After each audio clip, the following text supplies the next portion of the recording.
What's going on, everyone? This is Chris Chaos back with a long-awaited episode of the Chaos Realm.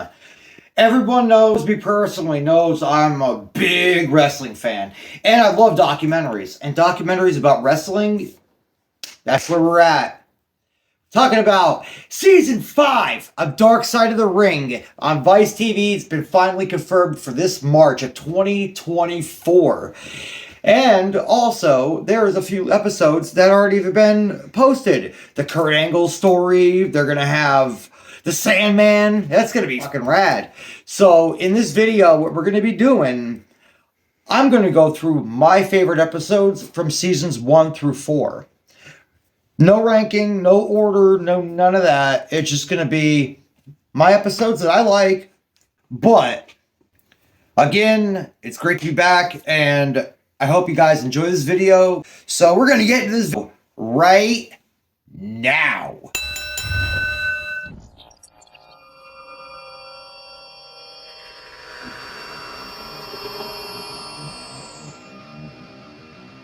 Hey, what's going on, everyone? This is your host, Chris Chaos, and you are welcome to the Chaos Realm. Sit back, relax, and enjoy. You're not going to want to miss any of this. All right, we are going to get into the video. We are going to be seasons 1 through 4, my personal favorites. I'm going to talk a little bit about them. Just, unfortunately for season 4, I had to make my own trailers for it because I couldn't get any of the trailers off of YouTube. But I did recover the trailers from seasons 1 through 3. And I'm going to use them as footage while I'm talking about my favorite episodes. So, I hope everyone enjoys it.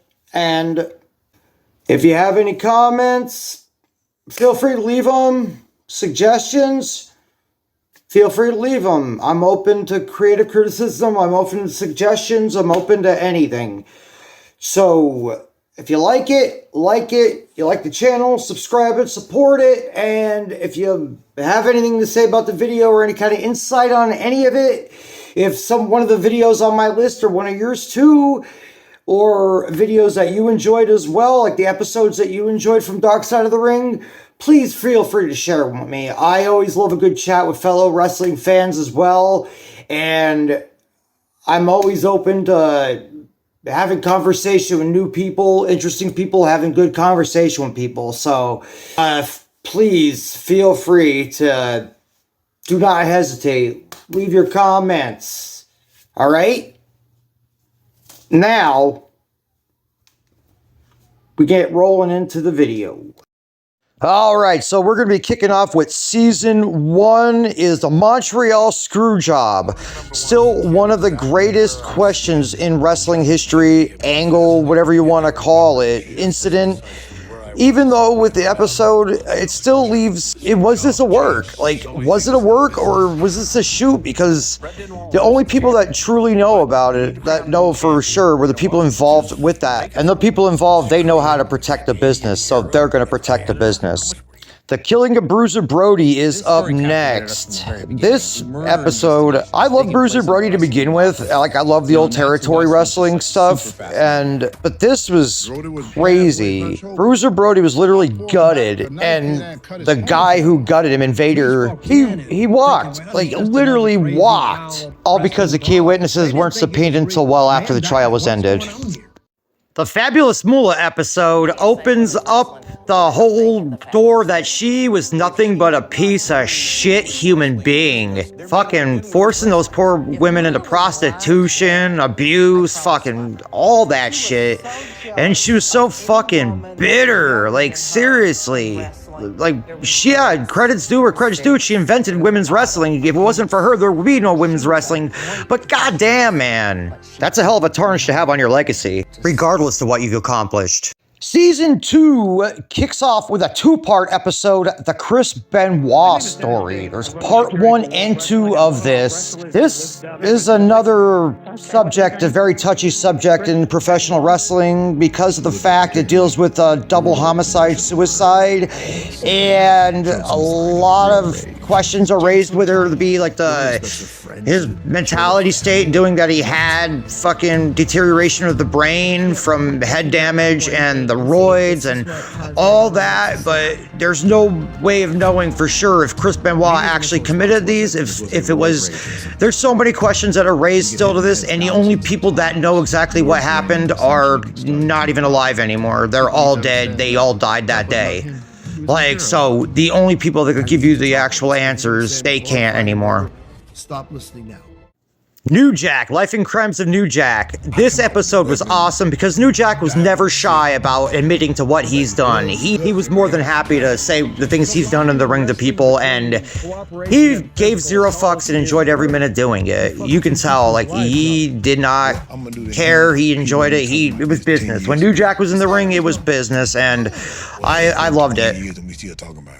The slap heard around the world. Guy was another no-nonsense territory wrestler, protected the business, very, very protective of the business and what he did. And this asswipe from 2020, John Stossel, tried to uncover the business and bring to light everything that every professional wrestler, promoter, and booker has been trying to protect.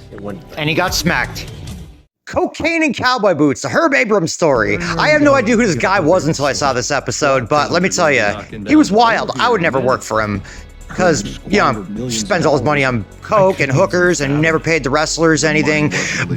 He booked venues that nobody showed up to. The guy was just completely out there, had no idea what the hell to do, and he destroyed himself.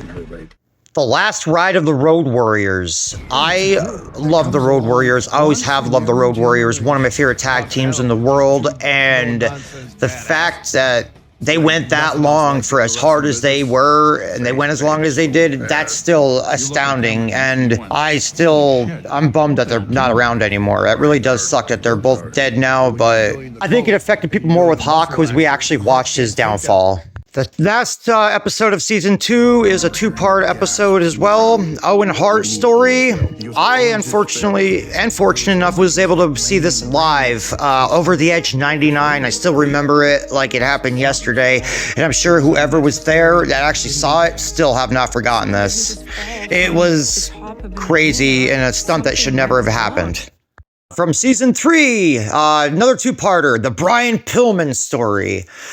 This was a tragedy right from the beginning. He had cancer, he was sick as a baby, then he had all these kids to support, he had mental distress and everything. But he was so talented, so charismatic.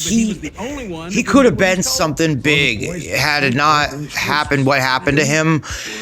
I mean, literally tricking a promoter into fucking releasing you, making him believe it was an angle. That is talent. The guy was talent, and it's so sad what happened to him, and I really wish he was still alive. He had so much more potential, but I'm so glad to see his sons walking in his footsteps. Not the choices he's made in personal life, but in the wrestling, so that's one positive out of this tragedy. The ultra-violence of Nick Gage. Anybody that's a fan of deathmatch wrestling knows who Nick Gage is. The man's been doing it for years. But this is not about the accomplishments. It's also about the tragedies that he faced, suicide of his brother, his struggling addictions, robbing a bank, like all of that. It's more of a redemption story for him because now he has a new lease on life.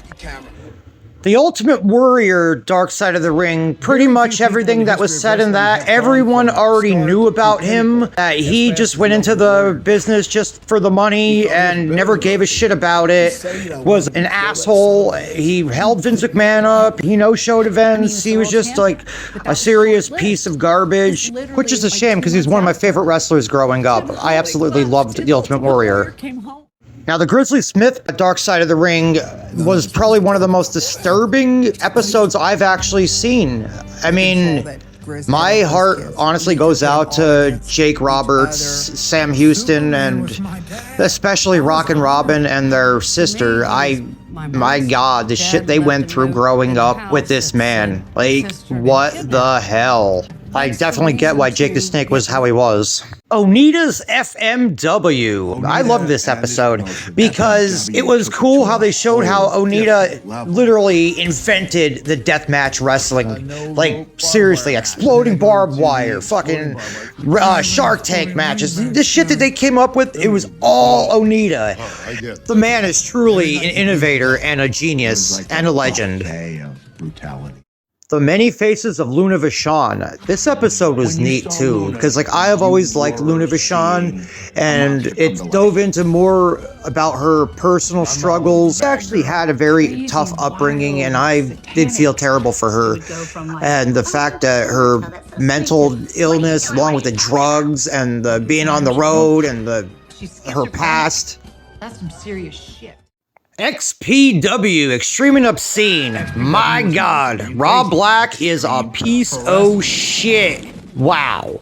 Let me tell you, forcing your production crew to produce your porn in order to be a wrestling production, making your wrestlers unprotect themselves, like literally cut your fucking dude's thumb off, like, wow. And he went to jail too for porn. The steroid trials, another highlight of professional wrestling, one of the infamous subjects, where Vince McMahon was brought to trial and tried to bring down, and everyone that was involved in saying he was forcing his wrestlers to use anabolic steroids in order to stay employed through WWF. And Vince McMahon fought his way out of it, and he beat the charges. Season 4 of Dark Side of the Ring, we got the Tammy and Chris story. My God, they had such promise, such a promising life, and he was such a talented wrestler. She was the first ever diva, pretty much, and drugs and alcohol and her being a whore, that ruined everything. And my God, fucked all these guys, and he had no idea or just didn't care because he was that in love with her. But it was a sad story. So much more potential. The Doink the Clown story. One of my favorite technical wrestlers and characters by far, Matt Osborne. His life was, man, it was pretty much from the start, he was a troubled soul with drugs and steroids and everything. And it's pretty much just goes through his downfall and his mysterious death, because his death was really weird. Like, he had a feeling something was going to happen. The Junkyard Dog. Man, he had such a great career for what it was. Like, in the territories, he was over down the South, especially for a black man around that time. That is something. That is something. Junkyard Dog was a hell of a wrestler, but he also had a crack problem. He smoked a lot of crack, and that eventually led to his downfall. This episode was very well put together. I loved it, and Junkyard Dog is one of my favorite wrestlers from back in the day too, so rest easy, JYD. Thump thump. Adrian Adonis, my God. Man, did he, so young too, 33 years old, died when he's 33. He had such a promising career. He already built such a reputation, such a career already. And his drug problem, yeah, he had problems. He had drug problems. He was a hard ass. He was a fucking bully when he was high. But he was turning his life around, and he was sobering up. He was starting to become the Adrian Adonis that he once was, and his time was cut short. And that, whew. Abdul the Butcher, my God, he is a man. He quit school and only started business. Like, he does not have a second grade education, and he's gotten through life like that. But unfortunately, yeah, bad decisions. He's broke. The legacy he cemented, especially with the deathmatch and hardcore wrestling, my God, his legacy could never be taken away. His legacy will live on forever. I could guarantee you that. Abdul the Butcher was something special. Well, there you have it. I hope everybody enjoyed the video, but just because the episodes aren't on my list doesn't necessarily mean I didn't like the episodes. These are my favorite episodes that stood out to me the most, that I found the most entertaining, or wrestlers I've already liked that I found out more information on. But I actually enjoyed all 4 seasons. I found all the episodes very entertaining, very insightful, and I'm really looking forward to season 5. Super, super excited about that.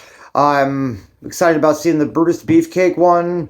I want to know what they're going to come up with. Pretty much, hey, Ed Leslie rode Hogan's coattails through his whole entire career. I guess you could make some kind of entertainment out of that.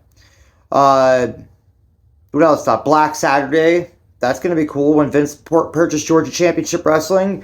That's going to be a good one. But until next time, peace out, everyone.